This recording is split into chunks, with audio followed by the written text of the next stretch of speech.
There you go. It's the whole audience. Literally. Oh, yes. everybody. And this is a portion of the team. They're a mighty portion of the team, but there were a number of people who gave up a lot of time over this year to work with us on our strategic plan.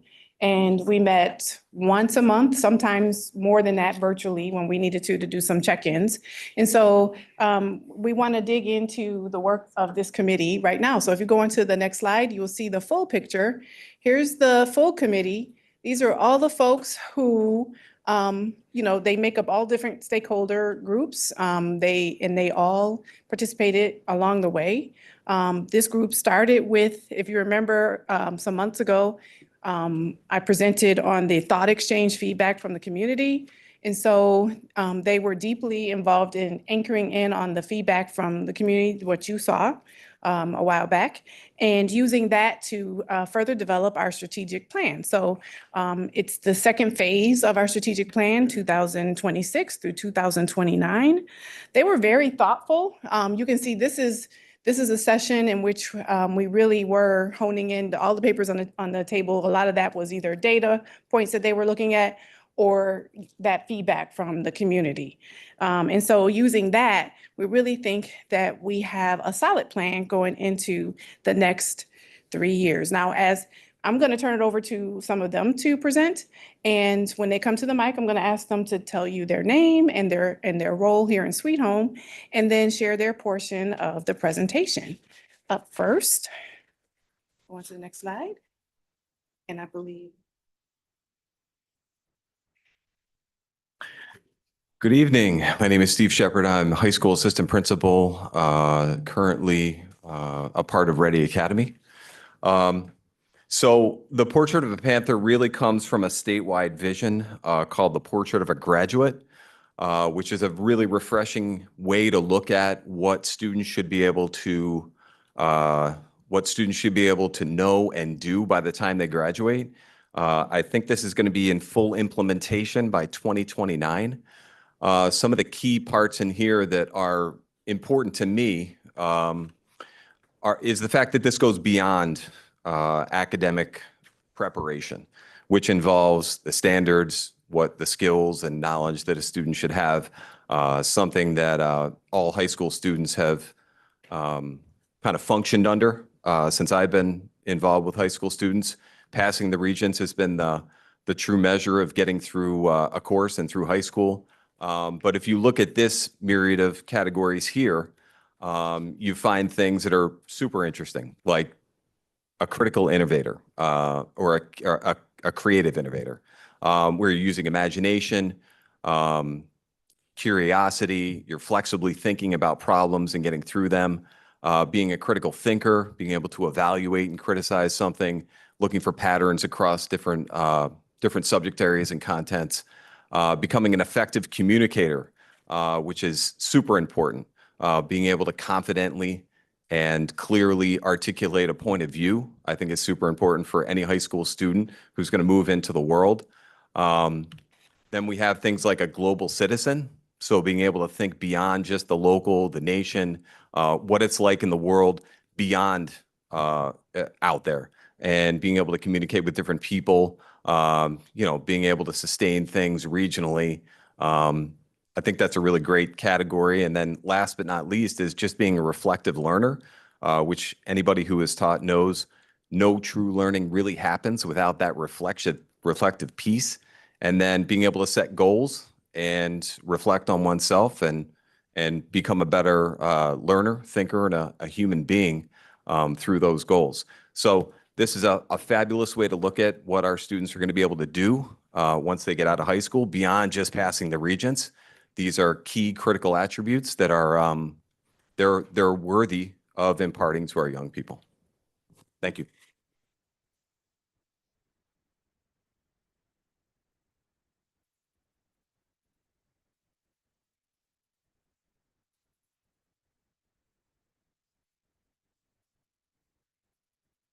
Good evening. I'm Javon Coleman. I'm a student. Here we have the 3 overarching goals that we established in 2023. They are broad and very much designed to take Sweet Home into the future. ready for the world. At the DEI meetings we've had once a month since October, I believe, members have been looking at the goals, reviewing the language used throughout them, and defining each part.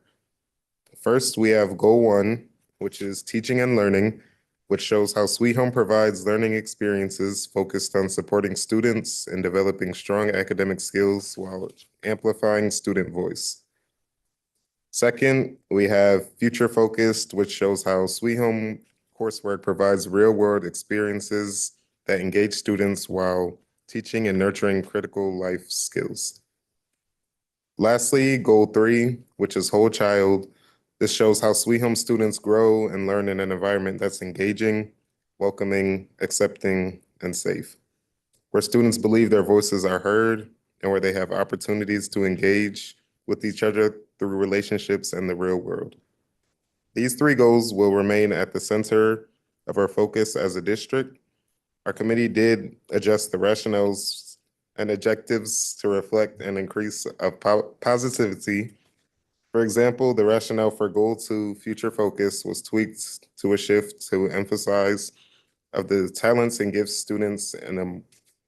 of students in a more positive light. This has been a long process overall, and members of the DEI committee have put in a lot of work finalizing these goals, and we're proud to be able to put them out today. Thank you.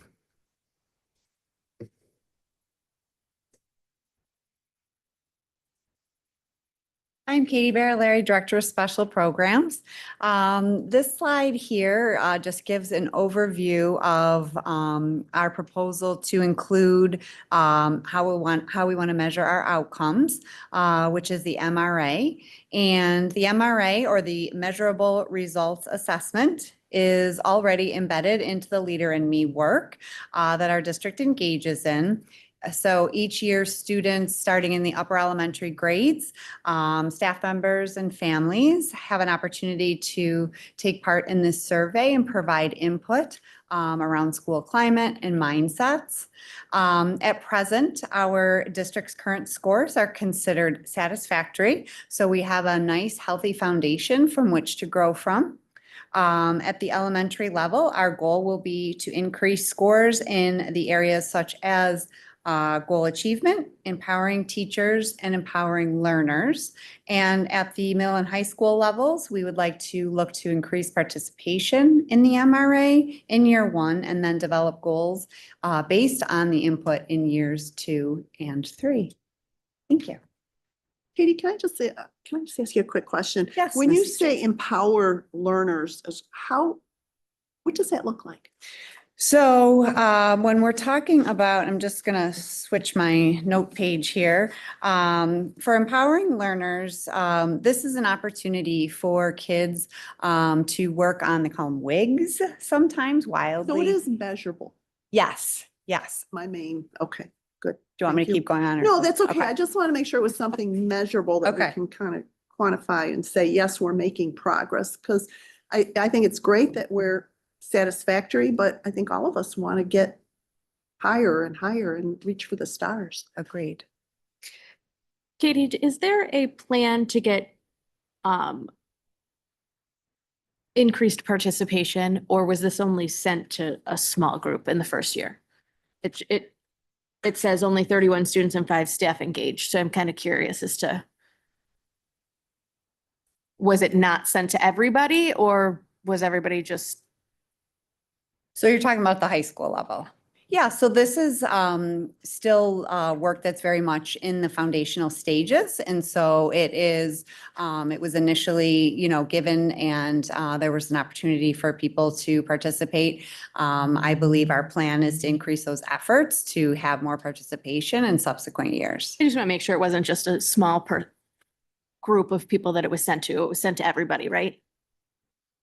I personally did not send it, so I'm just going to turn around and ask for additional, I don't want to say the wrong thing here. That's okay. That's why I'm asking. So as you recall, we were in a reboot at the secondary school, so the middle school and the high school. And our reboot involved making sure we got our lighthouse teams up and running. You saw leadership days start to happen at the middle school. The high school was in a different place. We're trying to meet each school where they are to push them to the next level. And so they did only poll a small number of students that year. So our goal is to really push to get it to be school-wide, as you're asking, to get it out to all parents, all students. Thank you. That was my question, was if that was the reason why we kept it small, or did we send it to everybody and they just didn't do it? Thank you.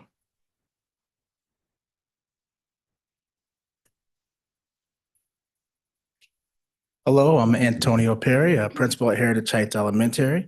And speaking on the teaching and learning, goal number 1, we're going to continue to audit for ELA and numeracy at the elementary level. Tier 2 and Tier 3 intervention, the focus has been on Tier 1 at the elementary level. And continuing with the audit, curriculum audit cycle with an intense focus on portrait of a graduate. The key factors are artificial intelligence and next-gen standards, and again, portrait of a graduate. Hello, my name is Natasha Popish. I'm the assistant principal at Sweet Home Middle School.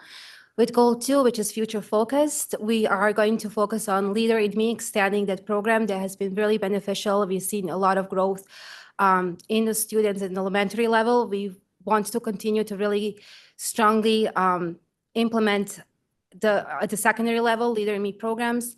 So that's the expansion we will be focusing on. We would like to put emphasis on developing capstone projects, specifically in elementary school. Again, with the first slide I was explaining the portrait of the Panther, we would love to put the portrait of the graduate, that vision into action steps. So the key factors will be Leader in Me, career exploration, and development.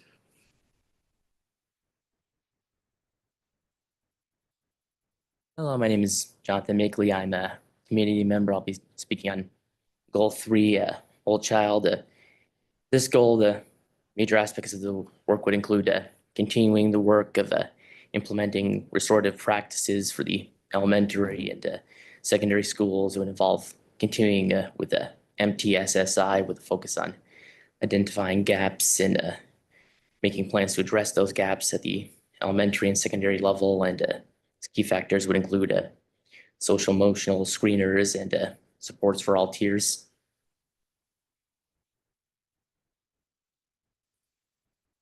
So what you received is just a really high level view of the plan that we're proposing to you for our strategic plan 2026, 2029. You have the full document. We gave you high level. So as you look at it, you'll see there's much more there.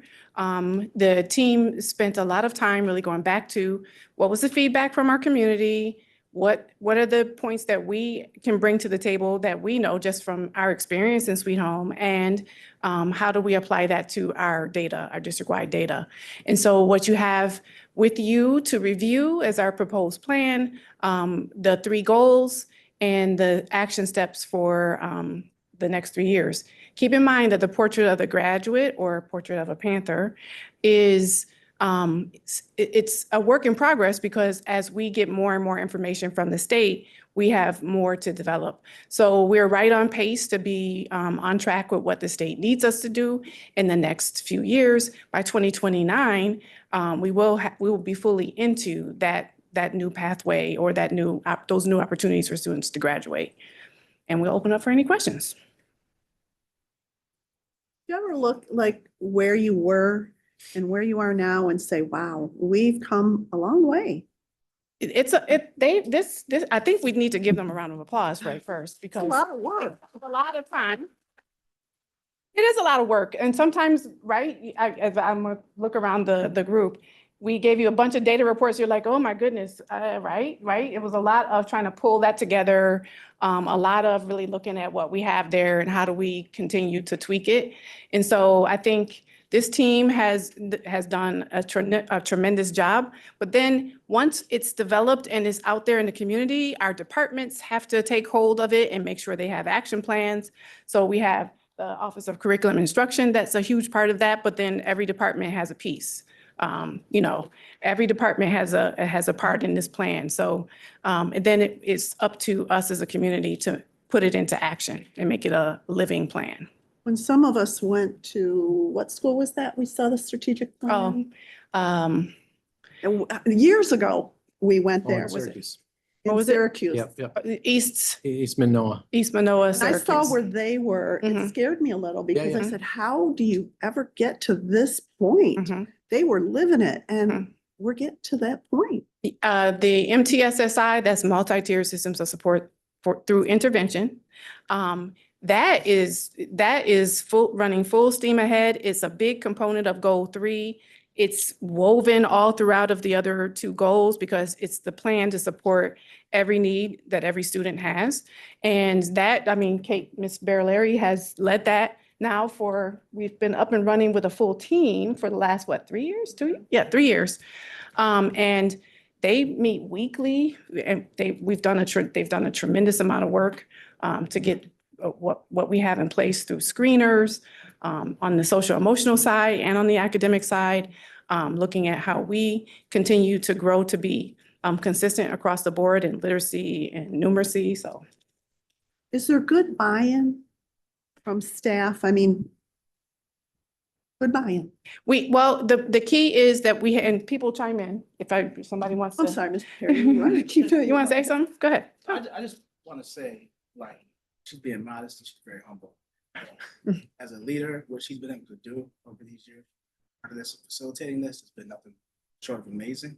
And she has this district poised to do great things in the future. So I just want to give Oh, thank you. credit that's due to.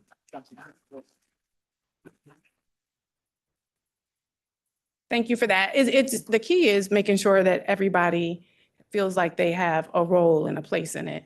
And so having this team feel like their voices were heard in the plan, but then having staff members who are participating on committees have a voice in developing the action steps that follow up, all those pieces come together. So people aren't just looking at it and say, gosh, they're giving me more work to do. It's a living plan. Anybody want to chime in?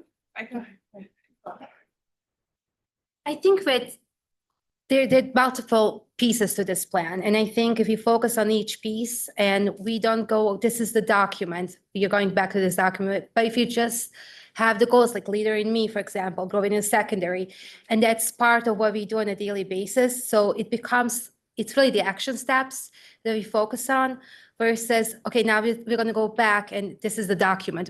Everything's already tied. We mention it, but we work the work. We put now the action steps into action. So to that point, we worked really hard to take out jargon, right? Like to include it when we needed it, but to make it usable. That was a really important focus of a lot of our work was like, okay, what does this mean?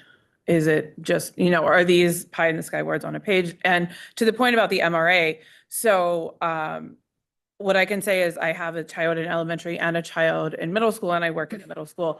And we do have sort of a blueprint to follow to kind of get more involvement. I can tell you at Willow Ridge, we are spammed with the MRA code at every opportunity, actually. And so, maybe the numbers aren't necessarily where we'd like them to be, especially at the middle and high school levels. But that is getting more people involved with this as like a living document, as something that is only strong if it's used and if there's maximum input. So those are things we're working towards actively. Think so. Oh, do you want, anybody else? You hear the MRA and you think it sounds like a survey, but it's so much more than a survey. You get information back on your school community, slice and dice in every which way from stakeholders, the parents, from the staff, and from the students. And then you get a metric in each of the areas. And so the principals actually helped us pick those areas to make sure they were the most appropriate for what we need here in Sweet Home. Did you have a question, Ms. Anthony? Did I cut you off? I'm sorry. When you're done. I'm done. Good, okay. So it's specifically around goal 1 for the teaching and learning section where it says the key factors are AI next gen standards and the portrait of a graduate. Specifically the AI component of it. So I'm in school now myself, and at this point, when I learn something about AI 3 weeks from now, it is not true anymore.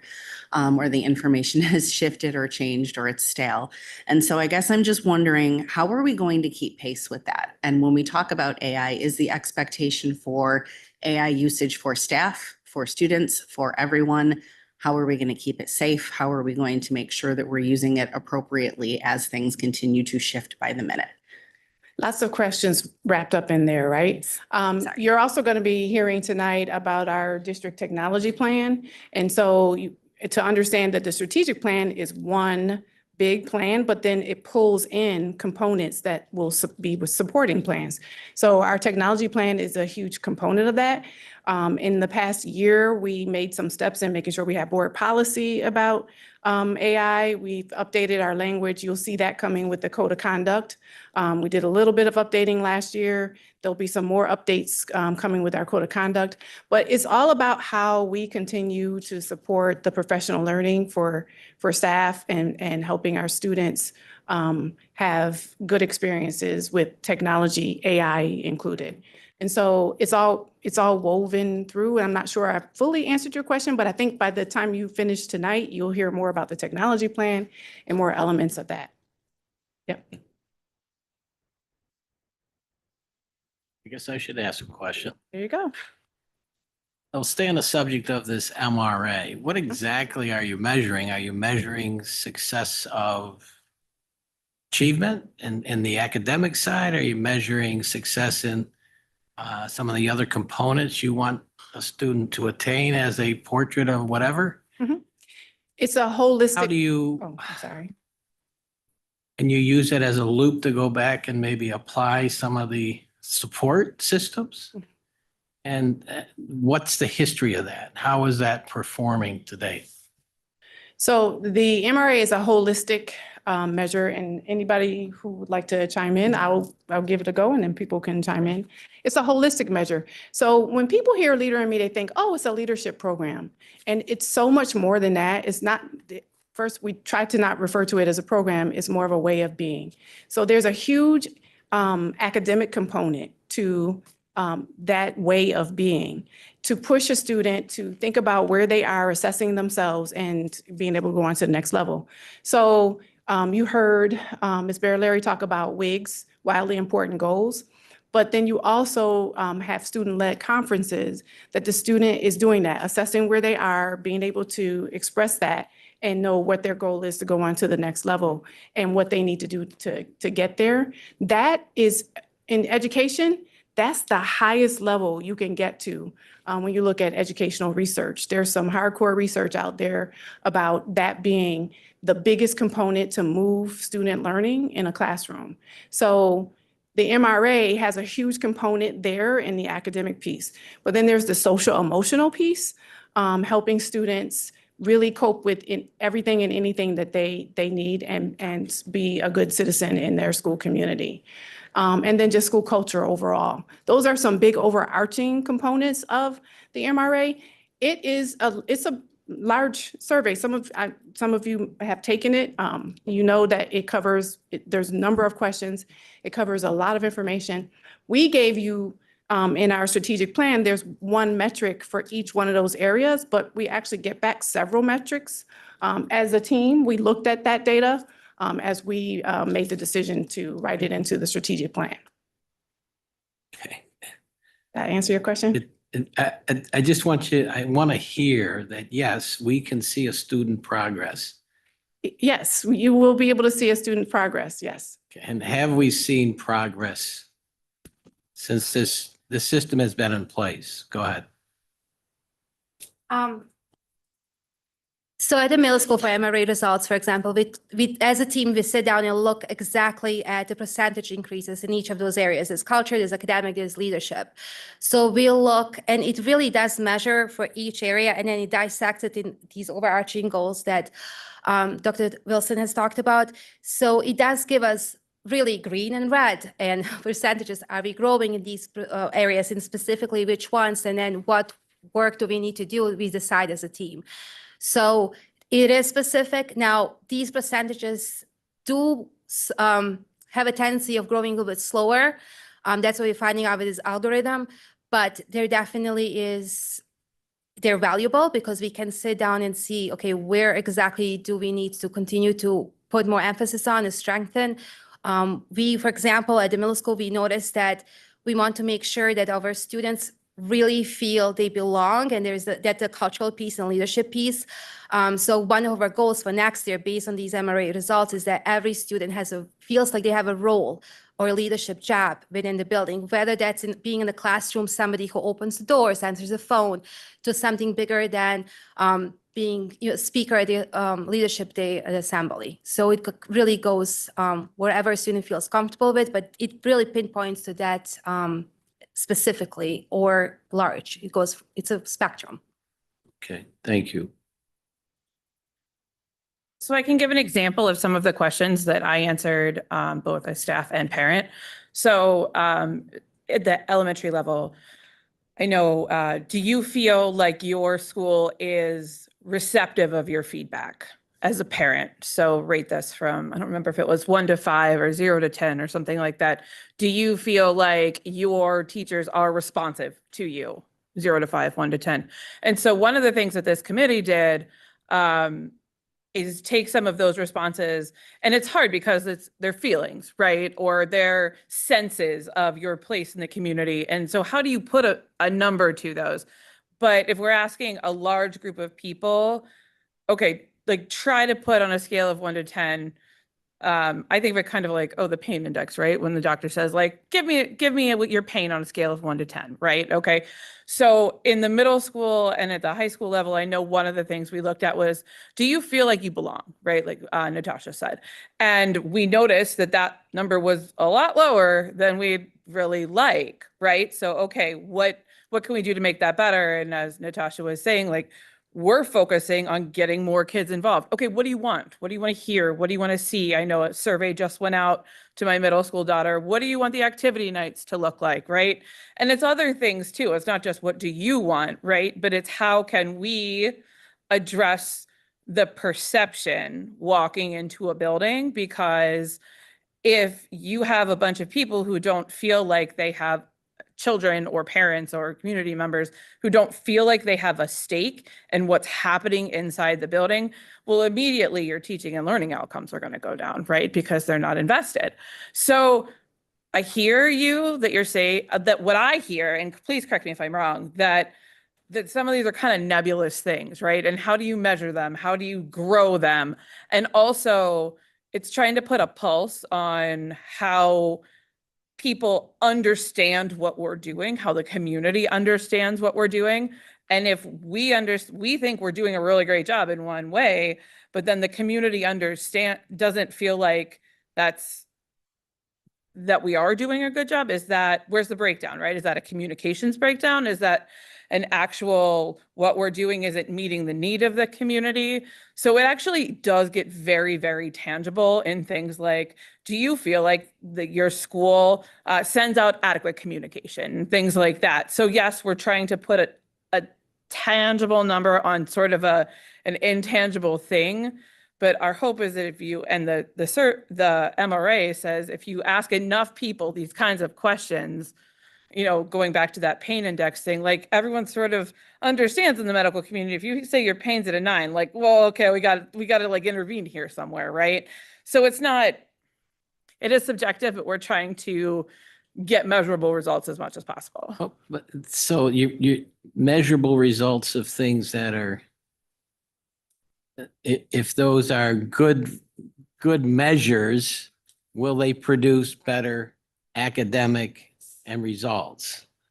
You know, so you're kind of taking a survey. How do you feel about the school? Well, I feel this way. But if we can improve how they feel about the school, you think that that'll make them a better student, learning more things and becoming a better. 100%. Like Yes. when you're unhappy at work, what does your work product look like? Oh, Mr. Rabideau, one of the things I want to throw in is something we've talked about on the board. I'm going to use the term we've used in the past, fuzzy goals. this is a way of actually putting hard numbers on our fuzzy goals that we've talked about in the past, and to see if we're moving in the right direction with those things. And our belief is that moving in the right direction with those things is also going to help us move in the right direction on the hard numbers and the math scores and the ELA, et cetera, et Okay, cetera. so the history of this, is this a short history? Are we moving in the right How direction far with these back, I don't fuzzy know. goals? That one I have to leave to you. So we've had growth over the years. And we have several reports that we anchor in on. We are, in some places, we look like we are continuing to grow. In some places, one school might look like they're performing a little bit better than another. How can we learn from that? Like, how can we cut across the schools to say, okay, you had growth in that area. Yeah. What's happening in your school that we can learn from? And so those were big components. We really wanted to think about how we put a metric that made sense for us here in Sweet Home. Leader in Me and the work of Franklin Covey is a huge rock for us. And when you really peel it apart, you were asking if the question you were asking basically is, does positive culture correlate with academic success? And there's a ton of research out there about that the whole feeling like you belong, you matter, your voice makes a difference. It's important that you're here, helps to improve. Again, that's kind of where I'm going with this. So where are we with this positive culture, our own Sweet Home positive culture? And how has it impact the measurable things we're looking for, academics and whatever else? So the metrics that we have laid out in that, what I believe it's in our goal section, tell you where we are in this moment. And right now, we're at the satisfactory mark. Now, the Franklin Covey measure takes us up to 80, and then you go into the next level. In some places, we're right there at 79. In some places, we're at 73. So you'll see those numbers there. And so it depends on the metric that you're looking at. And as you can see, we pulled out 3 different measures. Okay, all right, thank you. Yep. The questions? Anything the committee wants to say? Anybody from the committee? Just want to say thank you and count the countless hours of time and volunteerism and effort and energy put into this.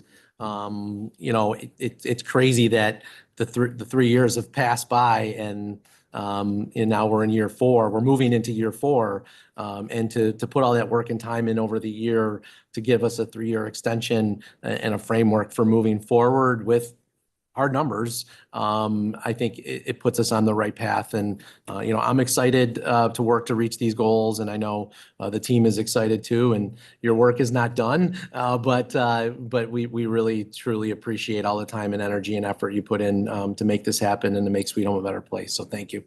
Thank you, team.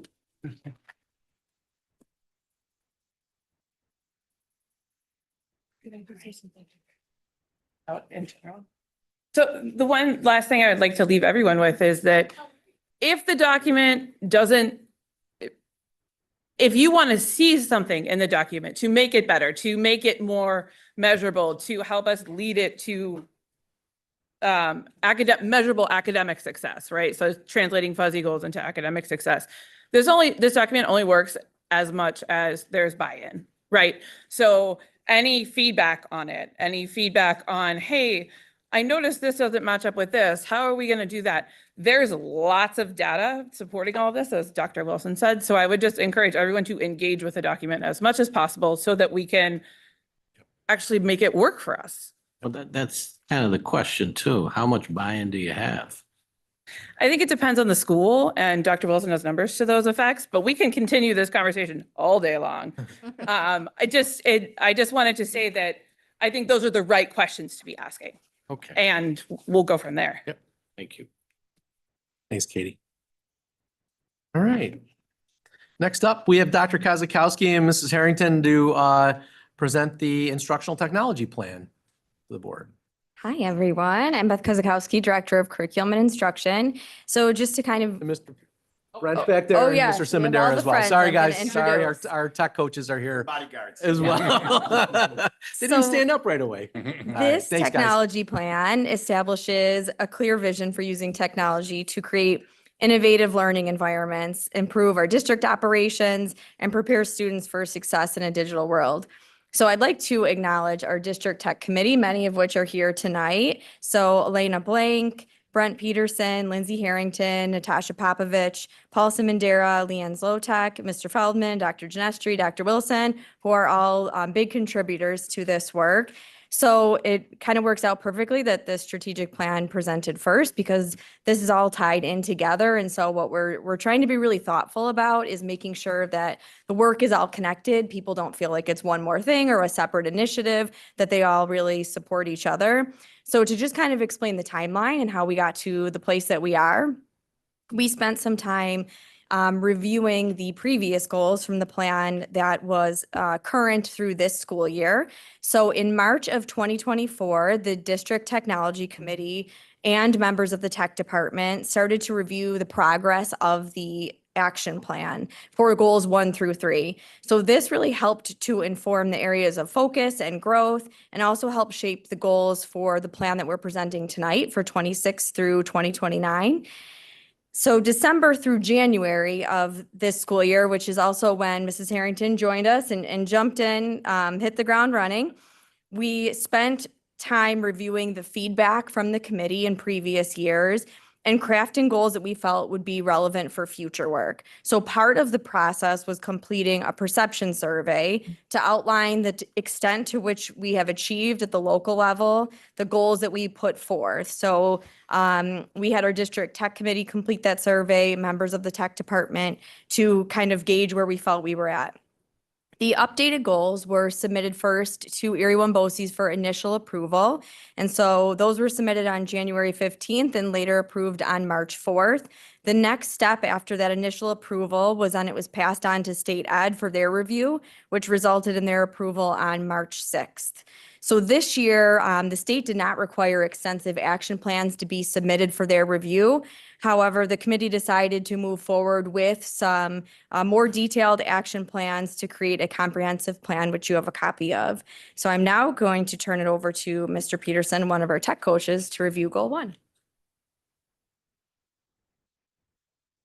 Hi. For those of you who don't know me or we haven't met, Brent Peterson, instructional tech coach. I work primarily at the middle school, Maplemere, and elementary, and I promise I'm not old eyes. No Candy Crush. Just keep myself on track. So Goal 1 is all about student learning and creativity, as you can see. And I'd like to start by just saying I think we're very, very fortunate to have like the tools, platforms, and applications that we have available for our staff and our kids here. There are a lot of opportunity for our kids to learn and show their learning with those. So thank you for that. Our students have a lot of choice, and our students have a lot of options to choose what they're going to create with. And I think that's a big benefit to our kids. If it's all about learning and creativity, our kids have the ability to make things that are as straightforward as a document that they can share for collaborative purposes and feedback loops, to make a bigger audience when they publish something within the school, outside of the school walls, whatever the goal is in the end. It can also lean into things like multimedia projects that have all kinds of different skill sets that our kids are developing, with having to film themselves and speak and practice and hear themselves and evaluate and edit that, to audio recordings and podcasts, and trying to put stuff like that together and make it work and sound professional, to all those things in between that. So all of the options we have available to us allows them to be really creative in showing and showcasing their learning, in addition to just, I can type an essay and I can share that to my teacher and submit it to our platform, Schoology, for evaluation. So those are some of the learning and creativity goals that we want to kind of keep leaning into with this plan, as we have been for a number of years. So we also want to encourage our kids to learn more than just like how to use a tool. There's like the when to use it. There's the why to use it. There's to making decisions about like which tool does the best thing at what time, based on what your goal is and what you're being tasked with trying to accomplish. So those skills are like hard to navigate and learn as a kid, right? And as adults, I think we have a hard time picking things that are going to really do the best job for the thing we need it to do all the time. And we're asking our kids to do that. So that's a work in progress. And that's something that we're going to continue to, try and build on. As you know, the world of ed tech and technology in general, like is light years fast, and what they use today or learn today in 2 years might not work, might not be available, might be cost prohibitive, all these things. So learning how to do a thing isn't going to serve them well, but learning all those other skills that I mentioned about the when and the why and the how to accomplish goals using technology are going to best serve them rest of their school years here, whether they're moving on to middle school or high school, college courses they'll be taking, career, you name it, any of those types of things. So those are really important for us to focus on. So we want our students to be really intentional with their use of technology. And just as we're going to ask our students, we want our staffs to be intentional about their technology integration, right? That's a big conversation out there in the world today around technology. So having an intentional usage of the tools, the whys you're using in your classroom, whether it's to deliver or support curriculum, whether it is to use digital assessments to get really quick feedback on what kids have gaps in or what they're mastering so you know how to proceed in class, whether it's to differentiate in a much easier way than you would have been able to 10, 15 years ago, which was like really a challenge in a classroom, right? Especially with the gaps of levels we see. Or it's using tools like accessibility tools that kids can leverage to succeed in the classroom that are built into the things we have, like I mentioned when I first started with iPads in their hands.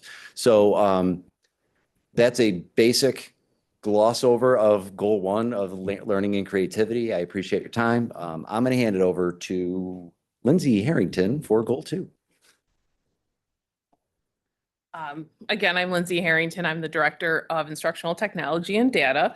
Goal two, wow, of equitable access and instructional integration. We really want to focus first to make sure that our students have the technology they need to be successful, the buildings, the teachers, everything that. So it's kind of ensuring that our students and staff have the technology and resources required to successfully access those tools needed. It's done a couple of ways when it's just as basic as when new students register at Sweet Home, right on the registration packet, there's a spot to indicate whether or not they have reliable internet at home. Because if we're sending kids home to do online assignments, but they have no way to access said assignments, that can be a problem. So even from right when you register at Sweet Home, they check the box. If we work it through to figure out how to give hotspots or how to make sure that the students have internet at home to do that schoolwork that is required. Every year, all school districts in New York are required to send out a digital equity survey, which is then is another layer which we can do a check, because from when a student may have registered 3 years ago to when we send out the survey, a circumstance could have changed. They could have not have internet. So really kind of every year making sure our students do have what they need at home to be successful and access that information we are giving them and assignments that are working. Another piece is you're going to hear the word intentional kind of put in here. It's the intentional use of tools. It's the intentional integration of technology in the classroom to how is this going to personalize the learning better for the students? How is this going to help meet the needs of some students that may learn a different way, may need a different tool? It's not back when I was in school and they're like, all right, everyone's doing a group presentation. Go stand up there and talk. Now there's different how Mr. Peterson talked about, you can do videos, you can do all sorts of different pieces. It's teaching those different skills, how to express what you've learned, because not all students can do that in the same way. It's also kind of that interactive piece where the kids are part of the learning. So we're making sure that instead of just standing up there writing on the board, the kids are interacting. There's something for them to also participate in. But with those instructional tools comes with different layers. Are they EdLaw 2D applicable? And making sure that we are following all of those rules. We do audits of the technology that we are using. What are we using it to its full potential? Are there pieces that we aren't using? It could use a little bit more robust in the classroom to get other data, more data to help drive our instruction. So we do kind of do those audits of pulling data, who's using them, who needs a little bit more training or wants to sign up with the tech coaches to get a little bit more, how do we use this in the classroom a little bit more successfully and for our students to get something out of it. But it's, through these plans, we do want to continue to refine our technology supports and make sure that everyone does have what they need. Students, classrooms, during our technology committee, we always have discussed anything that has popped up, whether it's, it seems like something's running slow here. Can we do this? So we always want to keep a pulse on those pieces, but really using this technology to leverage what we can get out of it to improve that student engagement and academic outcomes. I'll now turn it over Lindsay, to, can I just ask you a quick question? sure. Very protective of my like special needs kids, and we have some exceptional classrooms. So is this all tweaked to them? When I hear equitable, it's all Yes, kind of. yep. So to even like the little pieces we talked about, like, what do those, because it might be only one student may need a certain app. It may be only a couple students. It may be those students who use it as a communication piece. Like we talked about at one of our tech meetings, collecting iPads over the summer.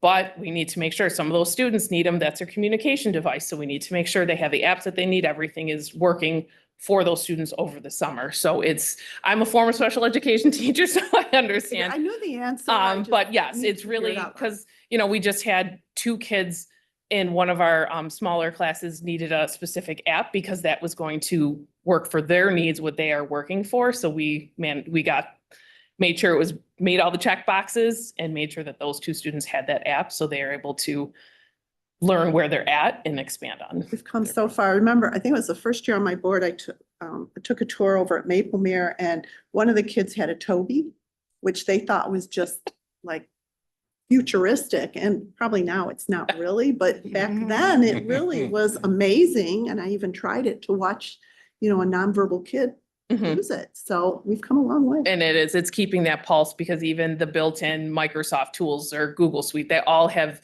accessibility tools built in them now. You just need to be aware of them as a teacher and how to kind of set those, whether it'll read to you, whether even the keyboard where it slows down maybe your student who, presses a little bit too hard when they're typing, you can put the sticky keys feature on. So all of those kind of pieces is going from that very low tech to higher up tech. So Thank you. no But problem. on that note, one Yes. little question on that, because we have many languages here. Mhm. Do we use some kind of translation software to help those students?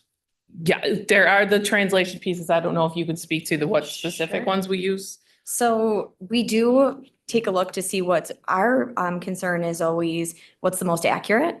And so just the other day, actually, we were playing around with Canva because we use that a lot to make sure for accuracy in Google Slides. So our ENL teachers or our co-teachers might utilize that, but we're constantly looking at the tools and then measuring the accuracy. So yes, that is something that we're always taking a look at and reviewing. Okay, thank you.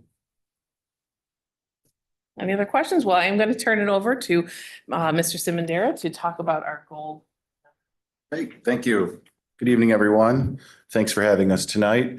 I think even with the previous goal, it's important to note that with the integration instructionally and with our students' access, that this has been a long road, technology, and Sweet Home has always been in front of it.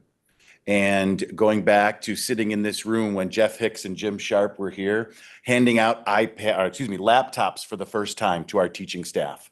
And we finally didn't have to share one department computer, right? Was an amazing thing that took place because our administration, our school board, but certainly more specifically, our community, supported those budgets to have those things become sustained lines. It wasn't that long after when Tony Day was our superintendent and we got iPads 1-to-1 before COVID ever was a thing, where we were beginning to, and Brent, we were the pilot group in 6th and 9th grade.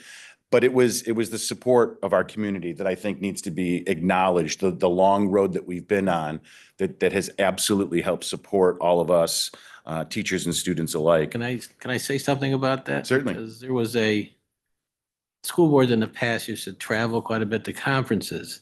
And there was a conference where I believe it was a district out of Kentucky that talked about their use of this 1-to-1 digital revolution, whatever it was. I think I gave the book.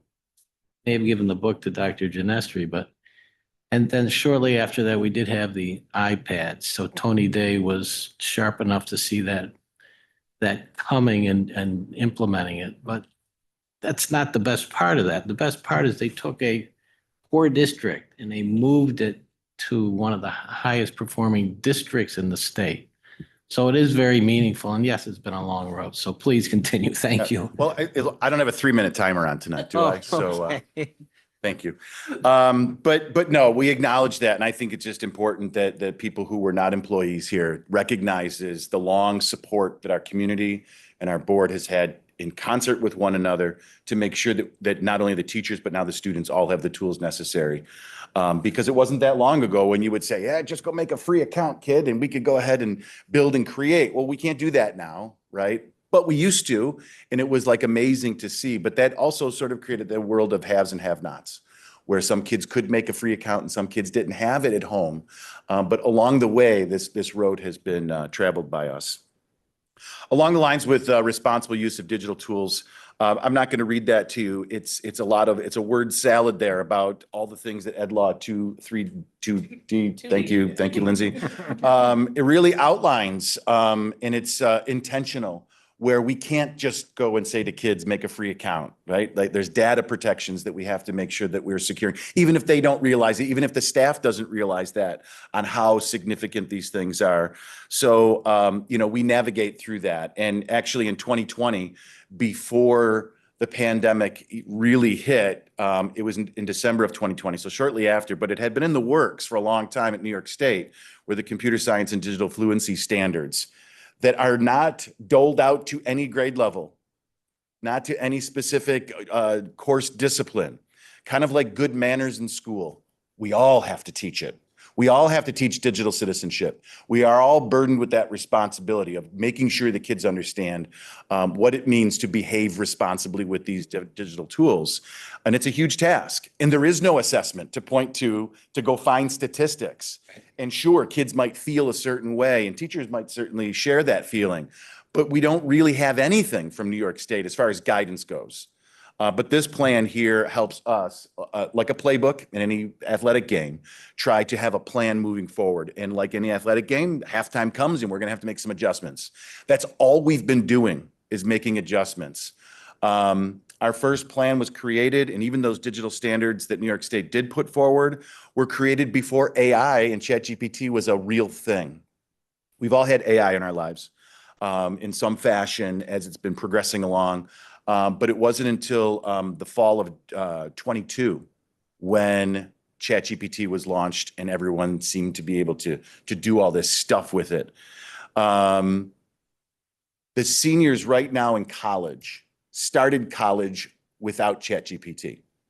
So think about those 4 years and how much has happened and how that's forced us to evolve and adapt and move and do everything. Mary Ann, when you asked the question about buy-in, about our plans and our policies and committees and all the work that we do, all of this is kind of voluntary.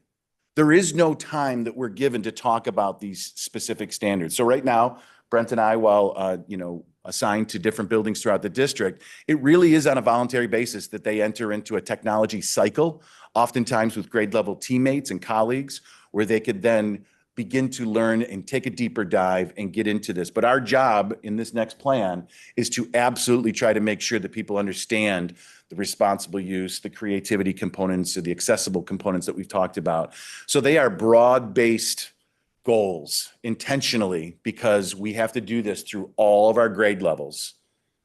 Even in some ways, our pre-Ks, because they go home and they've got tools. It's not just what they have here or what we expect them to do on an assessment, or if at all, at those little grades. But when they go home, they've got them in their hands. They're used as babysitters in restaurants. So we've got to be able to try to help as quickly as we can take those opportunities to teach about the ethical and thoughtfulness around these tools that are out there. So I can go on and on. We all can. But that's kind of the outline for the work that we've done with this strategic plan, technology plan. Thank you.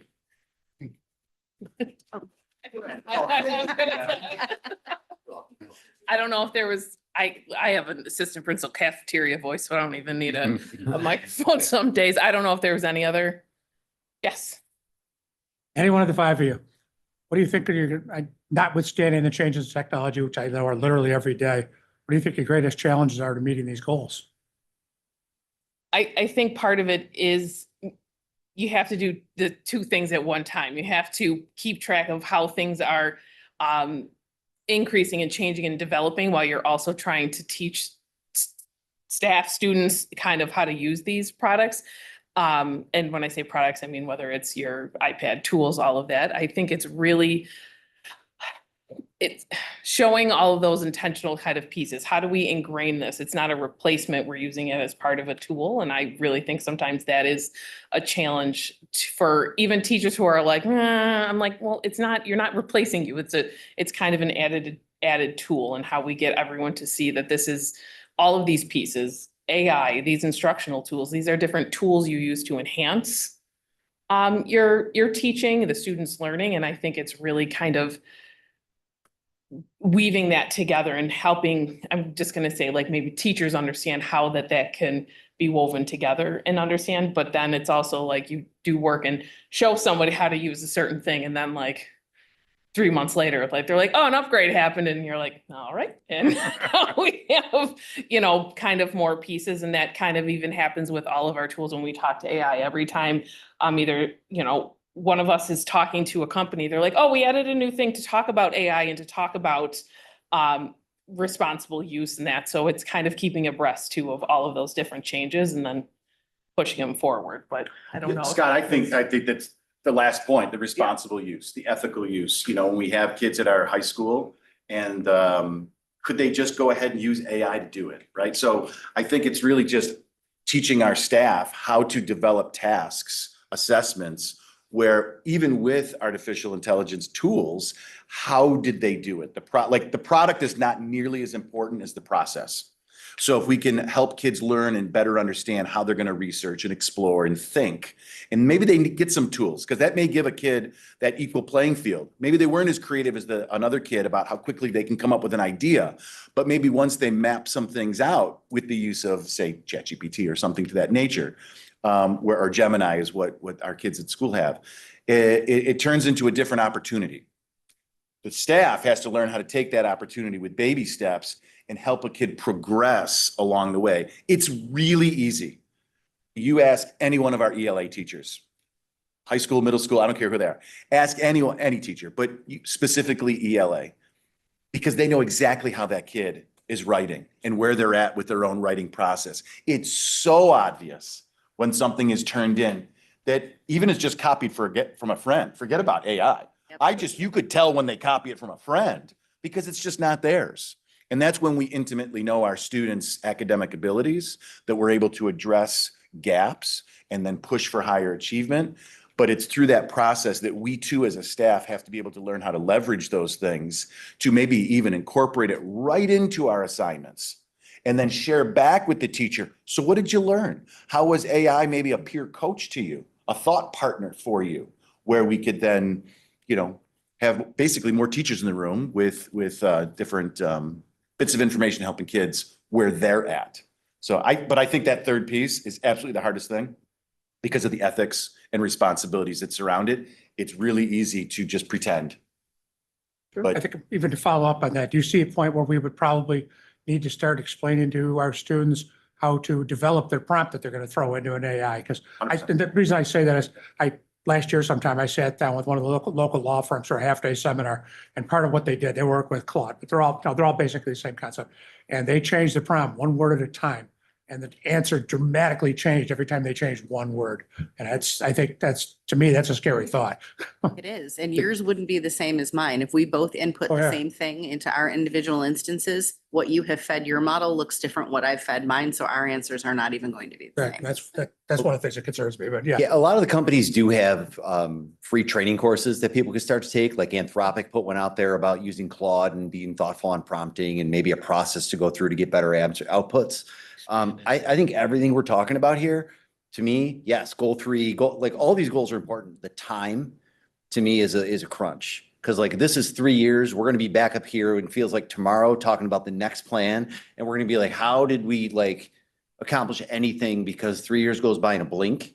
And we're asking teachers who have curriculum and you name it, and students and their well-being and all the other stuff that is piled on top of like, I'm a teacher, to now say, hey, make sure you're up to date on these things and make sure you want to spend time with Paul and I to learn about the next thing, or this, like refine your usage of this tool, or think about why you're using these tools. And then our students to do things like you're just talking about with how do you prompt, how do you do that? Like there's only so much time in that day. And I think that's like a big struggle to find it, to do things like we try to at Staff Development Day and other things like that. So I think that's another challenge that we face that, you know, just happens to be layered on top of the others. I'm going to tag in one more thing because I think it's important that we know. Last year, we developed an AI policy that you approved, that we appreciated having as a faculty member, that we could use it, right? And with our discretion, with our own professionalism, et cetera. And it also included that students could use it when teachers provide that discretion and opportunity at whatever task they may be doing. I think it's important to note that we did that last year in our spring superintendent's conference day. Our entire staff had been made aware of the policy. We did some activities and trainings and like how one prop, Danielle, to another could turn out two different products, and we both typed it in simultaneously. And yet somehow ChatGPT, turned out two very different things, even though we turned in the same prompt. To that end, another branch of our instructional professional development is our Teacher Center. So a lot of you may know that I'm also the director of the Teacher Center. We will be doing our fourth book study coming up this summer, specific to AI. We've had over 500 teachers, or 500 books have been passed out to our teachers over the last 2.5 years or so, 3 years almost, where they've participated voluntarily to study up specifically on AI and technology in the classroom. And the books are going in sequence. It's going as quickly as things are changing. But the staff is really jumping in because they know that it's here. Right? It's here. Like there is no denying what's going on with the technology. We've got the devices now, the sky's the limit, or it's boundless, right? So we've got to be ready to take on that challenge. But we're super proud of our faculty doing tons and tons of professional development along the way to keep up with it. When you have new staff coming in, I just want someone to address that so we're sure there, because you got to get on board kind of quick. Timing here is perfect because this year I started as the mentor coordinator and I took that role on. So I was at all the new teacher trainings alongside, Toya, it was a new teacher, Beth was a new teacher. We actually did a full session on like AI as a thought partner and the options you have and the ability you have to utilize that as a teacher and just getting people kind of up to speed in the know. When we meet with new teachers, we definitely try and expose them to, hey, here's the PD that's available to you. So you could start to wrap your head around all the things, right? There's enough as a new teacher, layer on all the other stuff and it gets challenging. So yeah. So you've addressed it already. We've had conversations about it. We've done some activities as like warm-ups prior to the meeting where we jump in and do some image creation using AI prompts. Hey, it's fun, it's engaging, but it's also like, hey guys, like this is what's going on. So the awareness and all that type of stuff. So we've done a lot of those types of things. And we'll continue as, time goes on with that. Thank you. Yeah. I'd just like to add, Mr. Peterson has been amazing at embedding the use of technology. Our new teacher, well, I mean, that was part of the bonus of him stepping into that role. So it's been embedded all the way the entire year. Opportunities, because it's not so much about using the tool, it's about how do you get to the best quality instruction, right? And the tools that support that. So you don't want the tools to take over that. You still want to get to that high level of instruction. So he's been instrumental in that. Heard your voice. Things I hear in my business are kind of scary with AI. For 4 years, it'll be self-aware. It's almost like the movie The Terminator. It can teach itself how to advance. I mean, it's really accelerating at a pace that I don't know how you keep up with it. But I always, for me, the comfort in school, and I guess in any profession, you can use it as like your own personal tutor or as an adjunct to the teacher in the classroom, that maybe they fall back on some tool that says, well, explain this to me so I understand it better. So, I give you a lot of credit for what you got and what you're gonna have to do in the coming days and years. It's pretty scary, actually. I hate to use that word, but My big brother, NYSET, is putting out legislation or lobbying for legislation around AI chatbots to Okay. not be used at various grade levels. Okay. Making sure that it is being age appropriate, and that school districts are able to comply with that. Because there are tech platforms every day contacting to try to tell you about the latest and greatest. Yeah. And how, it could do all these promises. But we're actually grateful to think about pumping the brakes a little bit and letting kids be kids and do Yeah. things that are Oh. age appropriate for Yeah. the particular course or subject they might be learning about. Am I right, or do I understand? Scott may know, there's a legislation in Congress right now about AI? Is there not talk about that? Bills yet that NICEA's put, I haven't No, seen it. that, It is. Like a 4 Yeah, Ted year. Cruz came out, what was it called? I can't remember the acronym. But Ted Cruz has had some things he's brought up, COSMA. Yes, I did hear Kids that. Against social media or something, whatever that acronym is. And social media is the thing, right? That's the big, elephant in the room all the time around technology. So some of that's coming out, but I haven't seen anything specific educationally related, other than age limits and things like that. They were Which looking at Haven't like yet a with school, 4 year. state school boards, yeah, that's why I'm curious. we'll see. Right, Yeah. well, there's a big difference, if I may. There's a big difference between social media stuff Yeah. and digital classrooms. The digital classroom that we have embedded in the full document, where you can see how we're helping to expose teachers to these different strategies and pedagogical decisions and various things of that line on why and how we might do something and why it would make sense. Make no mistake, screen time and digital classrooms are two very, very different things. And, I often make the analogy from the Peanuts cartoon, Charlie Brown, where there was that kid who played the piano all day and he just was dialed into that piano. Like, we don't want kids using their iPad in that way, where it's just them and that screen, where they have no awareness of the world around them. So that is not what we're trying to help our teachers develop as far as their classroom environment goes. So I have a question on, are we seeing an over-reliance on AI now? And I mean, just to go to Paul's point, whereas, the teachers, you could just probably put in a prompt and it'll shoot out a paper, but as a teacher, you know how that kid writes. But also filling in on the two people doing the same prompt and getting two different answers. And what Dr. Kozakowski said about looking for accuracy, are we seeing that, because that is a trend of kids just, here's my question, I'm putting it in the prompt and I'm shooting it off to the teacher and I'm not even looking at it, I'm not learning, I'm not, things like that. Are we seeing that? I have a 14 and 16-year-old at home. Well, that I do And too, and so they that's why I are, was like, asking. that's my little incubator of I'm gonna test on you guys and see what happens. Do they want to? Sure. I'm having constant conversations about the whens and the whys and the hows and the right. As a former ELA teacher, Paul mentioned it earlier, there's not a thing in this that we're gonna buy, that we're gonna implement, that we're gonna layer in our system that is better than me knowing my kids and being able to identify that.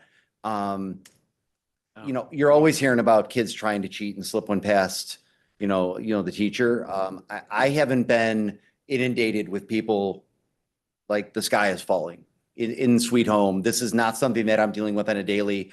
I don't think you hear about it on the daily. There are instances, of course. And I think when teachers hold kids accountable, when they do things like this and they're forced to do the work, it's not going to be a repetitive thing every day when you're going to constantly, hit that wall up. My teacher kind of knows me too well and I can't just get away with it. Yeah, So, to that point, I've been doing a lot of department meetings at the middle school, and that's been a common theme. They pick it out right away. Yep. The teachers are very confident in their ability to pick it out right away, which I appreciate. But they also know that it's a tool, and it really enhancing instruction, I think, is the important piece. I mean, we learned through COVID, right? Like you can't be on a screen 12 hours a day and really have authentic learning. The teacher has got to play the central role in all of this moving forward for it to work and be successful and their kids to grow in this. And I appreciated when I've been doing these meetings, hearing their takes on AI and technology in the classroom and the tools that we are providing, making sure, and I know we're going to do a lot of work on that this summer, making sure that they are instructional tools and not addictive tools for screen time. And I think what I appreciate about your group especially is the nimbleness, if that's even a word, to be able to pivot quickly when this technology is changing and evolving by the second. I mean, you mentioned it. We were at ChatGPT is 2022, and look at how it's evolved in a short 4-year period and where we are with the other AI tools that are out there. So I also think as I'm I was at a conference this weekend or last week. There are some really cool tools coming out that will enhance, that will help teachers in the AI realm. And I think not only enhance their instruction and use it as tools, but real-time assessing, differentiating instruction like we've never been able to do before at the click of a button, which is pretty exciting, knowing that what you're teaching and you're hitting the core standards and taking a little bit of that guesswork out of teaching in the old traditional ways. I think there's a lot of cool things that are coming that I think can enhance teacher work-life balance even at this point. So it's exciting times, I think. I hope we treat it like exciting and not fear the words AI because this train is rolling and we've got to keep up with it. The book study in the summer is AI Optimism. That's Thank the you. title. So I perfect should've known segue. it. I appreciate it. Book number 4. Yes. All right. I hope we get a copy on my desk tomorrow. So thank you. Can do. Lindsay, I've got one question for you too. You had mentioned earlier on that you're hearing from companies from time to time, we've added this new feature, we've done this, and they're dropping them on you as we go along. My concern with that is when they're adding those things, are they still guaranteeing that we're at 2D? Yes. Because that's a big deal. Yep, so Okay. I see Dan shaking his head too. yeah, it's a couple fold. I get probably, and you probably do as well, about 3 phone calls and 7 emails a day from different companies that we don't purchase, that are they're just salespeople just trying to pitch whatever AI, this, that, and the third. And it's a big thing is like, oh yeah, no, we know about New York and something. But when it comes to what we've already purchased, it's always before it is, type released. They have to make sure that they still have that EdLaw 2D in there. So like Seesaw is something we use. They're like, hey, we added a couple things about, AI and responsible use that are geared towards, K1. But they don't release it until I either get a release notice to make me aware, but they always have to maintain that agreement, or especially the ones that we purchase through BOCES and all of those pieces, because they would just lose their contract. Okay, and that just could come from you or Dr. Who does the certification? Is it BOCES or SED? Which for EdLaw Certificate, yeah, 2D, for EdLaw 2D. it's a myriad. So Okay. anything that we purchase through BOCES is automatically EdLaw 2D. They won't release it unless it's EdLaw 2D compliant. Things that we purchase on our own, generally it's my office that does that. Like I hear about new products that are coming in. Before we release it, we go out and we get an EdLaw 2D compliance. Erie One BOCES and the RIC have launched a clearinghouse for EdLaw 2D compliance, such that, I don't know, I'll just use an example. We want to launch Math 1, 2, 3, 4 as an app. If it's the first time that we're launching it, we didn't purchase it through BOCES, we're going to go out in this clearinghouse. If there's an EdLaw 2D agreement out there somewhere, it allows us as a district to piggyback on that to become EdLaw 2D compliant almost instantaneously from that end of things. So that's been a tremendous help. That's been in place for about a little over a year. Thank you. To just continue with that though, like we don't work in isolation, right? So Brent and I attend technology forums at BOCES in the Southern Tier and over here at Harlem Road. where we get together with technology coaches from all over the region. And we start talking about software and who can do what, and is it ed law, and is it all these different things. We've made a bunch of presentations over our time at the technology forums, where we've become the envy, actually, of other districts because of our instructional coaching, not just technology, literacy, math, and technology coaching organization, on how we're able to help support teachers that districts are just light years away from. And it wouldn't surprise me that they're behind or that we're ahead, because we're able to get with teachers the way we are in that. So if you don't know about that, that's maybe a conversation. It's a huge part of what we do, and it's maybe the only way we get to do the work that we're doing to move forward. I'm done. Thank you. Thank you. Thank you all. Great job. Thank you. You sure? Yeah. Relative.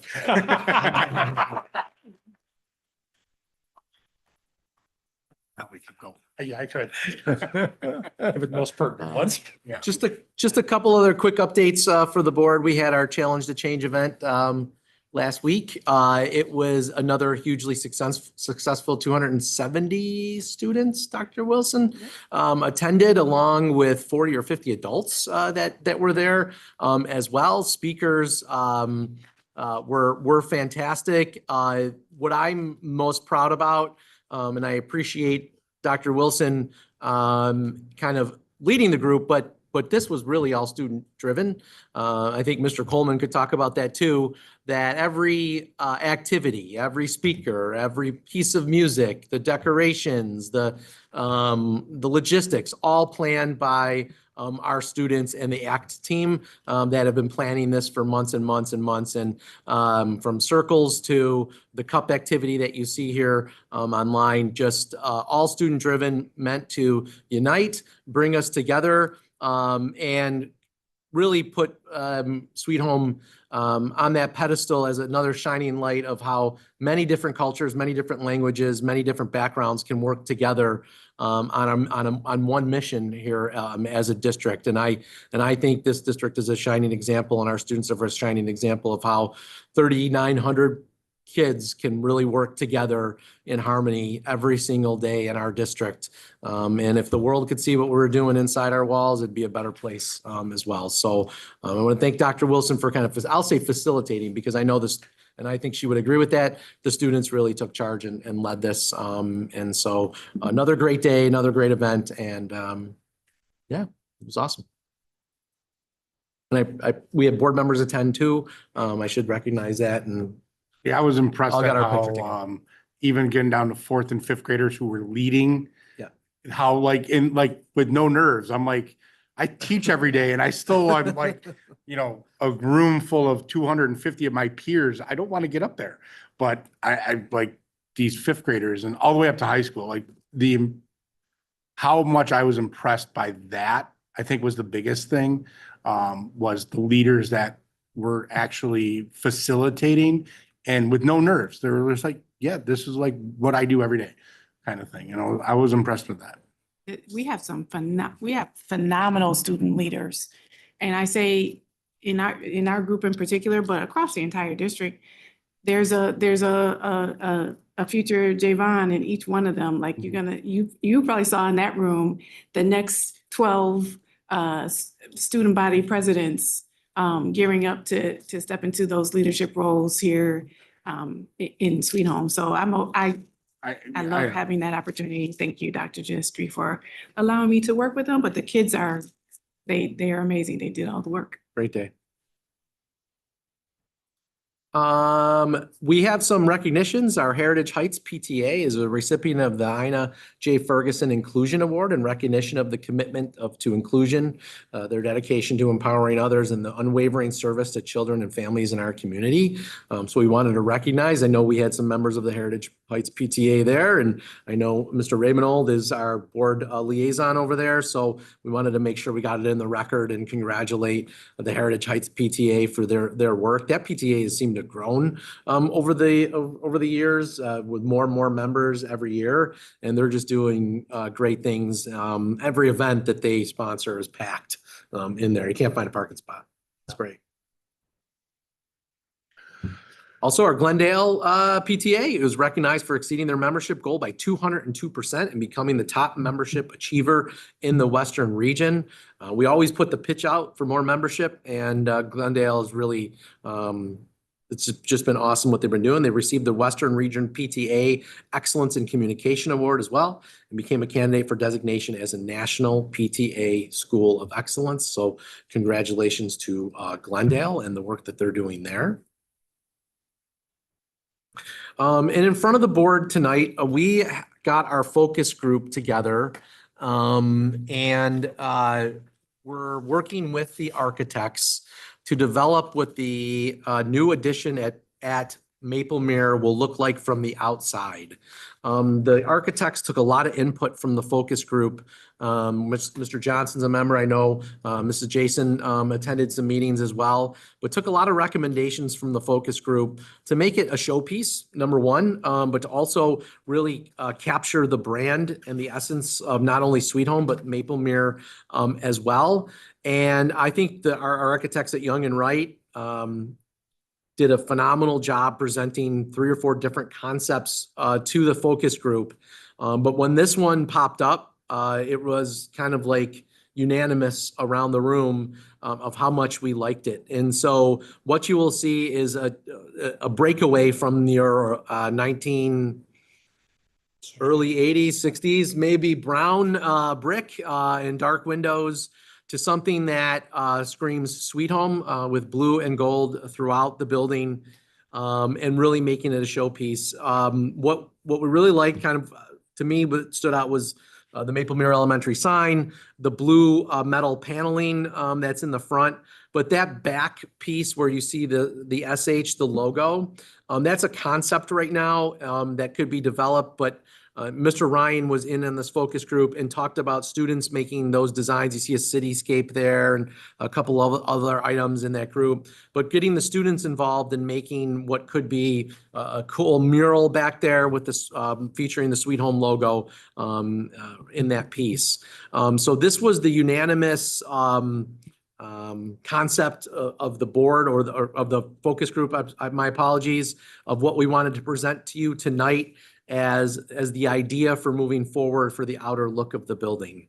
If the board kind of gives a green light on this tonight or even next week, we'll give that information back to the architects and they'll get going on finalizing the design, which we are on track to submit to State Ed for approval sometime, I believe, in the spring. So we are definitely on track. We're moving very quickly through the design phase so this was a smaller focus group, but the interior is being designed by a group of teachers and Mr. Ryan and some board members and some staff members at Maplemere. But this is the outer look of Maplemere, and we're really kind of excited about how it's going to look and move forward and blend into the neighborhood. Is there any reason why State Ed would say no when you submit a design?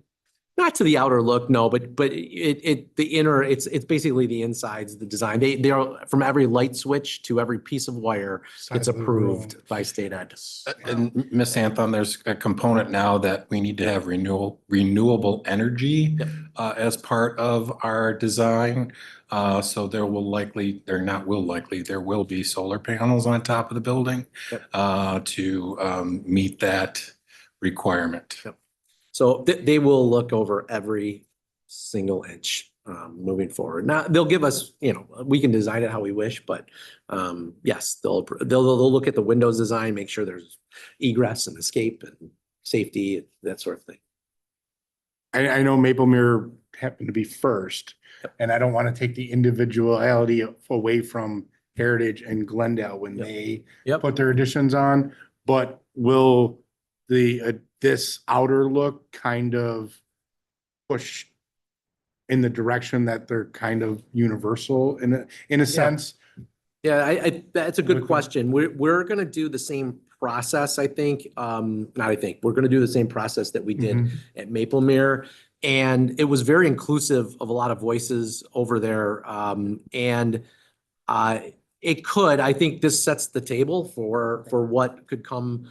But we we've enjoyed giving them a voice in this. Well, I just, Yeah. I wanted to make sure that we weren't taking that away, No. but Oh, no. I mean, I get it. to say Yeah. that, this could be the, I don't know, starting point or blueprint to keep like, okay, we have the blue metal facade and, Yep. the mural, you're gonna do your own mural, but, are we gonna kind of, all of our buildings, the 1960s brick, Yep. they look a lot alike from the outside. So I didn't know if we wanted to, if we were moving in that direction to keep the universal aspect of our buildings kind of looking alike. Part of the consideration too, when we were talking about it, was making sure it fit the neighborhood too. And the Maple Mere is obviously closer to the neighborhood Yes. than the other two schools are. They're a little bit further away as far as the houses. The people at Young and Wright, actually, if I remember right, they basically had their entire staff come up with sketches They did, for ideas. yes. Okay. So, and then we went from there. They narrowed them down among their own staff, and then we looked over them and narrowed them down from there. There was a couple of them that I think we all agreed would look great in the middle of the city. They would not look great in the middle of Maple Mere. That's like, I loved it personally, but there's no way I would put it there. Yes. And I think that's the feeling. And we got that out of the whole group too. I mean, it wasn't just us. It was the whole group felt the same way on that. So, yeah, but I think, and the second part, I know we're not talking more about it here, but on the interior, on the furniture, I sat there and we just sat there and quiet. I think I asked one question. The rest of the time, we just listening to the staff talking about how this would fit into what they need and how it works for them. And, this is good. No, this, I don't need that. Can we make a modification on this? And there was a lot of great input there. It's been a fun process. I'm gonna say right from the start, this design phase has been everything and more that it's cracked up to be. And I've enjoyed listening. I'm gonna piggyback off of what you said, Mr. Johnson. Enjoyed listening to the faculty, the staff, the principal talk about their building in this way and how passionate they are about this project. It's so much fun to listen to. I would agree. It's just, the last project that we did, there wasn't anything short of the auditorium. There wasn't anything really, of merit to design. But I appreciate the feedback and the consideration that everybody's giving to the project, and I think it's strongly important to give people a voice as far as that goes, and because they're going to live in it every day. Yeah. And Mr. Belmonte, to your question, just, for the good of the group, I know everybody knows this, but be mindful that Maple Mere is our largest addition. Yes. So in terms of a design for a 2-classroom addition, it's going to be interesting for me to see how that would blend into the existing facades of both Glendale and Heritage Heights, and how that might look. Because they are two very different looking buildings. Glendale and Maple Mere are fairly similar, but Heritage Heights is its own. There, it's gonna be different. And I would say Yeah. some of this would be a starting point for the concept, but it wouldn't necessarily be the foul. What you don't see in here, because we looked at a whole bunch of other ones, is how even though it's different in the colors and the recessed windows and stuff, the lines on the side that's furthest to the left on here will actually line up with the lines beyond the windows off in the distance too. So there was those little details that come together to help actually make it all fit into place really well. I'd just like to say on the couple of the meetings that I did attend, the listening that they did, as well as being able to imagine that and taking all the comments and putting them together to come up with something. I just think they did an amazing job listening and just delve into the minutia of detail, especially inside. I mean, I would never think of putting a whiteboard along, but they listened to teachers and they took that feedback. It's just, I'm very happy with them. I think they're doing a great job for us. We're very pleased, very, very pleased. And not only that, Mrs. Jason, they have been on time with everything. And that's been important because we're pretty aggressive with our timeline. And so we're in good shape, really, really good shape. I thought a council feels the same way about. Yeah. When they come back with their renderings and stuff like that. They've been very good with that. Wait do you see what the high school, the back athletic complex is going to look like? That'll be next. And that's pretty exciting too. Yeah.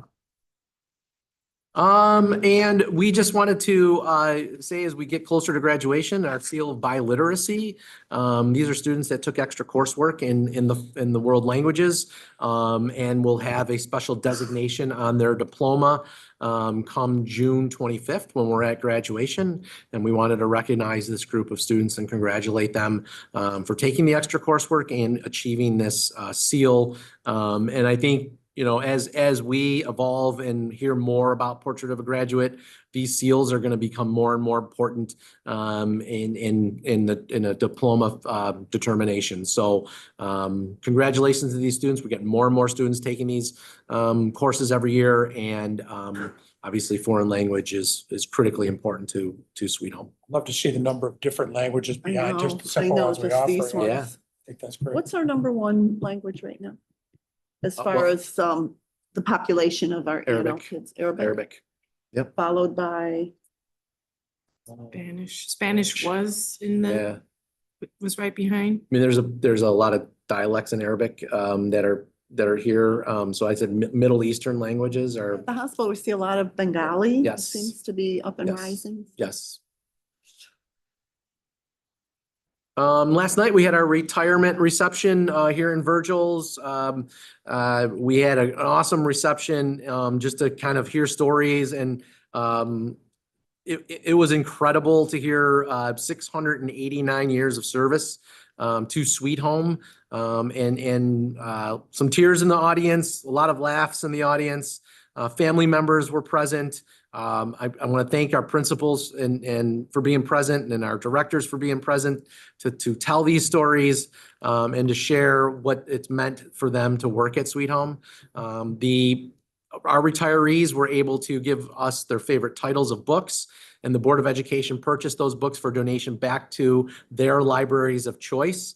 And so I need to thank Mrs. Darian for organizing last night's event and on all the work that went into making it a huge success, and giving our service employees and our faculty members and our administrators the due to tell the stories and to thank them for all their service to Sweet Home. It was a great night.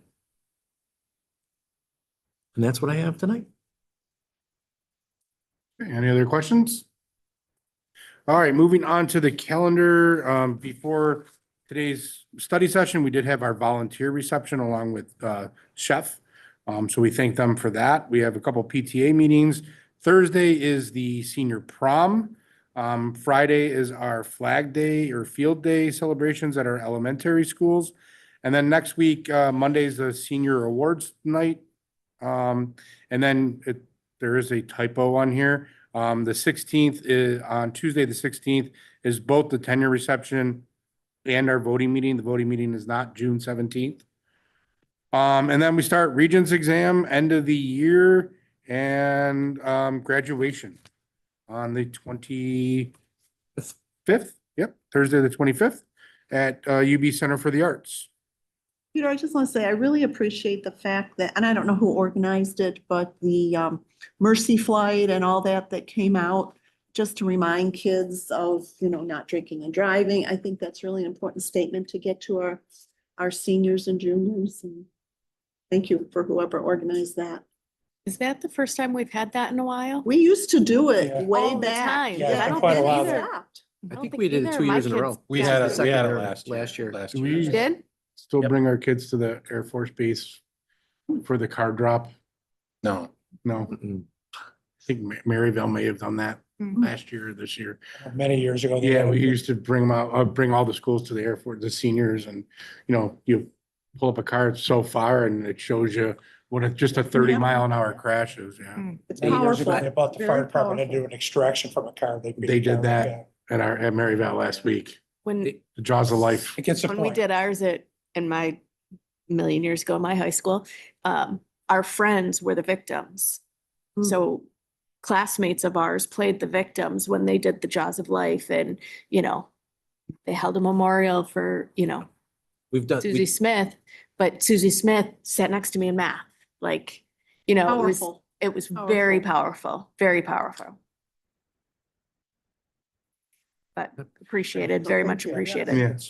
It's no matter how you do it. It's a great point that needs to be made. Yes. Absolutely. All right, so that leads us to open session number 1, Board Policy 1510. This open session is for topics related to tonight's agenda.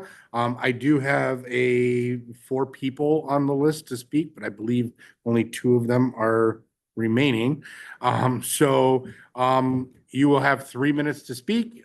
Please state your name, address, and what you're going to speak about. And I have Mr., is it Zorich? Is it? Yes.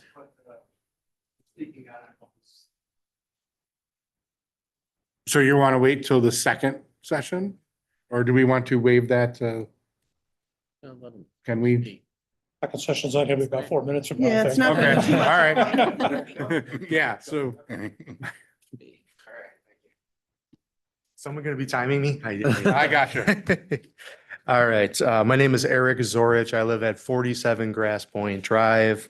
I have 10 years here with 3 kids in the school district. I really love Sweet Home School District, so I think you guys are doing a great job. The reason why I'm here today is to talk about how the 8th grade students were selected into the 9th grade honors program in the high school.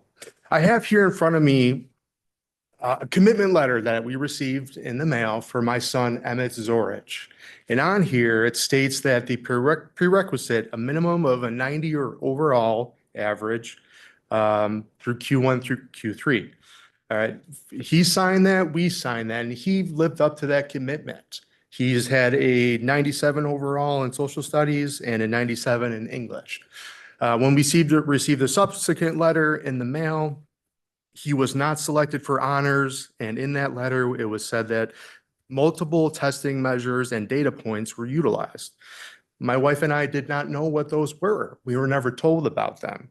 I scheduled a meeting with the high school principal in which he told me that he himself used New York State testing and Ames web testing to decide who gets into the honors program. My concern is, as parents, we did not have knowledge of those tests to be used against our children in placement and future placement in the high school. I was not able to coach my son on the importance of these tests and how they could be used for his placement. I'm not very familiar with these tests, but I know that some parents can opt out of these tests. And it would be unfair for kids who had their parents opt them out not to be selected in the honors program. I've heard from other sources that kids with 100 averages are not in honors program in high school, and my son is not. What I'm asking of the board is, to reconsider. I'm looking for 1 extra chair to be put in global honors and global honors global and honors English for my son Emmett, because he lived up to this commitment that he signed and that we signed for him. And I didn't agree with how, I understand the situation at the high school with so many students being recommended for honors. However, I don't see how Emmett and other students should not be selected in there. I see that this is a good problem to have for our school district, that Ms. Duria has brought the level of education up from the middle school where more kids are ready to go into honors programs. And I would like to see my son Emmett in this program because it's a power of proximity. Being in this room with you guys, I feel more intelligent because of your intelligence, right? And I want that for my son. I want him to be around kids that are engaged in school, asking good questions.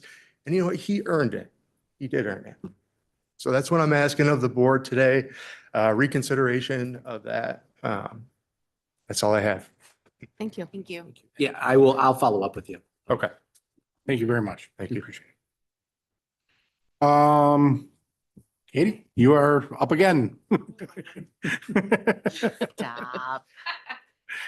Hi, again, I'm Katie Smizer. I have 2 children in the district. One is in 6th grade, one is in 3rd grade. And I also work at the middle school. Okay, so I signed up to speak just briefly to remind the board as we're going forward with strategic planning and in light of just past budgets and what have you, that there are still line items that are very important that we do not have room in the budget for, and not to lose sight of them. Most important being not the most important, sorry. The middle school track is what I'm here to talk about. Because again, we're in the place where we go outside for gym class, and we take our special ed kids out for gym class. And you know, there's lots of things happening. One of them is that we have we have a number of friends who are elopers. And just seeing the proximity again to the parking lot, which is now vacant with Value City Furniture, but there's now trucks in that parking lot. They're doing some sort of construction in there, and just keeping in mind that I know that, you know, resurfacing the middle school track is a costly endeavor. I thank you for the ability to, for your willingness to even put it out for bid. And I know it did come back at an expensive number, but just to keep that as a puzzle piece in our brains going forward. And then the other thing I wanted to do was to recognize two amazing things done on AI at the middle school level. So we've had this conversation this week. There is a 6th grade class being taught currently by a long-term sub, Lisa Schmidt, who she is in for Kevin Schleicher. My daughter is in that class. It is a technology class. She, however, does not have the tech shop piece.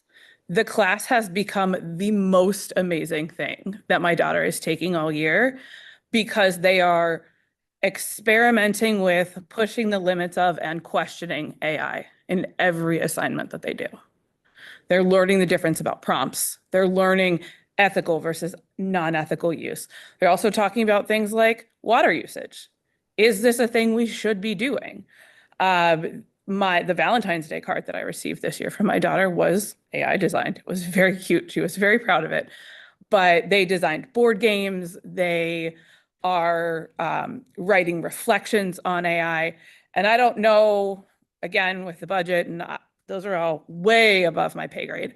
But I just wanted to say that we have the foundation for some of these questions, and it's happening with a long-term sub in the middle school. And I think we would be very remiss not to hold on to that with both hands, but B, to reinvent the wheel, kind of, you know, get her involved in some of this, because it's absolutely fantastic. And the other thing, the other people who I think we really need to bring on for AI are the ELA teachers. So in 7th grade, they do a dystopian unit. And I will tell you that these questions about AI and robots and whatever, they're in many of the books that are options for the students to read. And there are discussions that are being had. And they're extremely necessary discussions, because I'm in the weeds of the weeds as an aide in gen ed classrooms in the middle school, the weeds of the weeds, meaning that I'm right up there with a lot of the kids. They talk about AI way more than we do. They use AI in ways that we haven't even fathomed yet. And I think it's a good thing, but we're remiss if we don't really embrace this discussion with both arms wide open. Thank you. Thank you, Katie. Thank you. Mr. President, Yes. I just direct a thank you to this speaker. I think I was a little rough in the questions when she presented earlier. You may go right ahead, Dirk. I give you all the credit in the world for standing in front of this crazy board, including me, and presenting anything. So thank you very much. All right, thank you. I really Okay, Find the book club? Book club? I didn't actually know about the book club. I'm gonna be real honest with you, because I'm service employees, not faculty, so I don't actually hear about all of those. Yeah. But I'm gonna follow up. I was a service employee many moons before serving, so I understand that. There are 2 other speakers on the list. Kristen Kelly, I believe is here, and I believe is Votek. I don't, I, Leanne's love that. Leanne, so, They were on the I'm- DEI committee. Yeah, that's my sheet item. yeah. Yeah. Okay, they might have signed up because they were here Right. for that? Right. Gotcha. All right, is there anybody else who would like to speak? Okay, moving on to new business. We'll be voting on the new business A through L next week.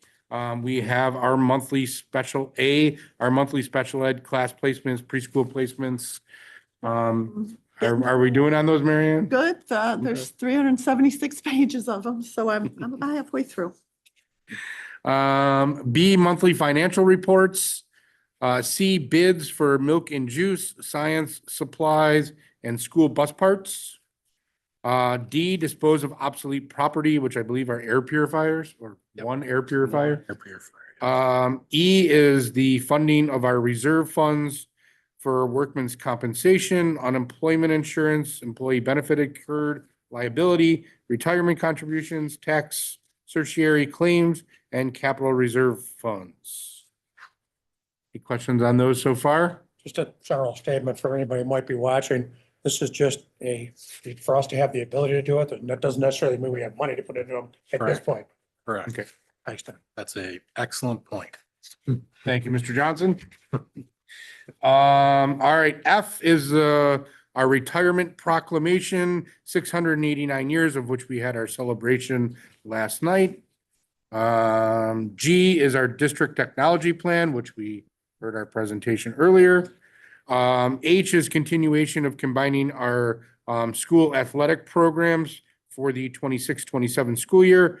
That would be girls gymnastics with Will East, boys ice hockey with Depew and North Tonawanda, girls ice hockey with Amherst and Clarence, and girls wrestling with Amherst. Are those all the same as this year? They are all. They are the same, no differences, but the board does have to approve them every year.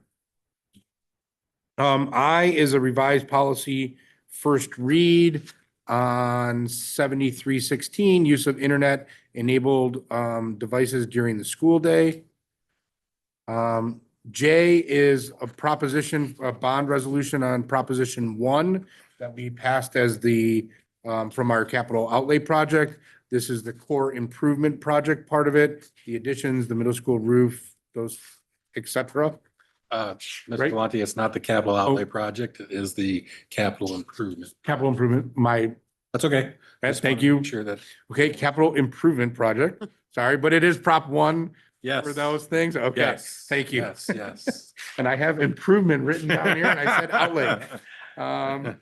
So That's that, if that were a capital outlay project, that'd be a pretty big. yeah. J is pretty extensive here, but it does cover, that is what it covers. K is capital improvement project, bond resolution for Proposition 2, which is our elementary rehab for the gyms mostly, and then the athletic facilities enhancements out in the back here. So that is K. Again, pretty extensive. And then L is our strategic plan, which we just had our presentation on. Anyone have any questions on A through L? I just want to say that when you talked about the device, using devices during the school day, Dr. Genestri, I heard your interview about, it was very, very good. I think you put out there what a great job, that we're seeing some improvements Yes. as Yes. far as kids not using their phone during the day. So Yes. they always seem to come to you for things like that. Yeah, me and He has a face that radio loves. Radio face.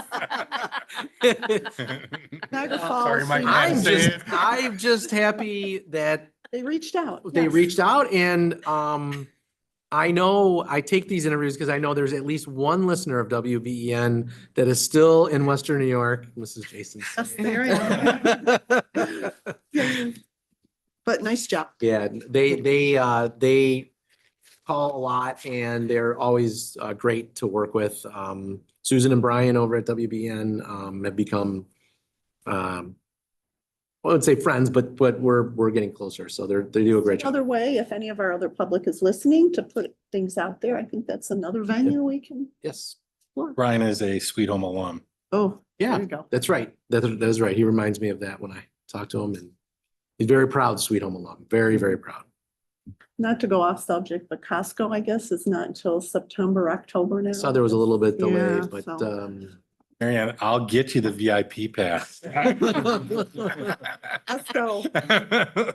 Well, we do have coming up on Friday, another meeting with the Amherst IDA about the Boulevard Mall project. And so I know I reported back to the board a couple weeks ago about our first meeting with them. They're ready to meet with us again and start talking proposals, that sort of thing. So that project is moving forward. And if you have driven down Sweet Home Road and gotten stuck in traffic, please know that that is part of the infrastructure work for the Boulevard Malls, that This $30 part million. along here? Yes. Are they're doing in front of the school? They're gonna this be doing summer? it in front of the school. It might be closer to this summer. They're getting down Yeah, there that's what I was, close. yeah. Yeah, because they have to cut across the driveways. So we've asked for them to delay past end of school. Year, yeah. So they've been super. They've been very accommodating. Yeah. They've let us know where they're going to be each and every day, so that we know for busing and things like They're gonna that. open So, cut the driveways or try to jack under them? depends. They're going to take a look and see.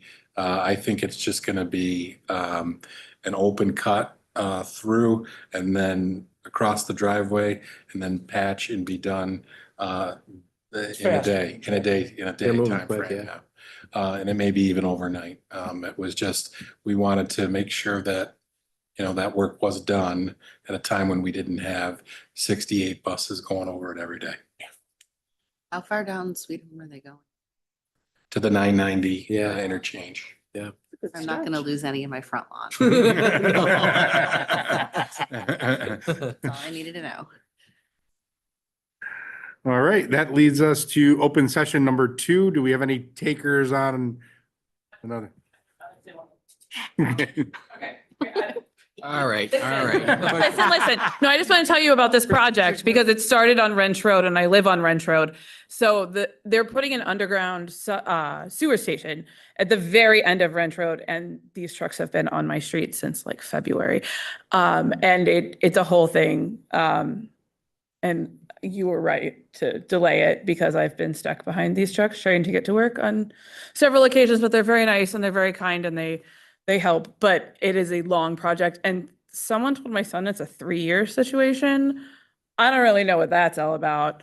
But that's the scuttlebutt on the school buses, is that this whole project is part of a 3-year infrastructure thing. But I just want to tell you that because I live on that road and have been part of it from minute one. Thank you. Okay, any other takers? No problem. Okay, so that leads us to personnel. We'll be voting on personnel next week.